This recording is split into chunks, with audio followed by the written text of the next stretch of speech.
Dalawang estudyante sa isang paaralan sa Almeria, Biliran ang isinumbong sa kanilang guro matapos umanong magyabang ng dala nilang baril sa kanilang mga kaklase. Ayon sa paunang investigasyon, agad na ipinatawag ng school principal ang dalawang minor de edad at kalaunan ay na-turn over sa pulisya ang isang 38 caliber revolver na sangkot sa insidente. Samantala, nilinaw ng Almeria Municipal Police Station na taliwas sa mga naunang lumabas na ulat at hindi sa loob ng paaralan na recover ang naturang baril. Mas kinis kag mas healthy na ang skin ko. Salamat sa DTX Beauty Soap. Sa eksklusibong panayam ng K5 News FM kay Police Captain Mar Manuel Doyola, sinabi nitong natagpuan ang armas na nakabaon sa lupa sa ilalim ng isang puno ng mangga sa labas ng paaralan. Wala rin umanong bala ang na-recover na revolver at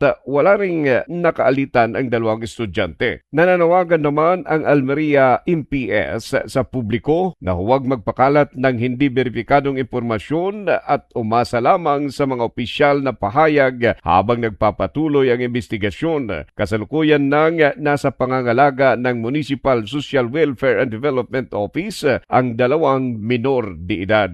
Para sa DTX 500 Morning Newscast, ito si K5 Roger Tilana mula sa impilang kampiyon sa mga balita, serbisyo publiko at kasiyahan sa lungsod ng Tacloban at buong Eastern Visayas, K5 News FM.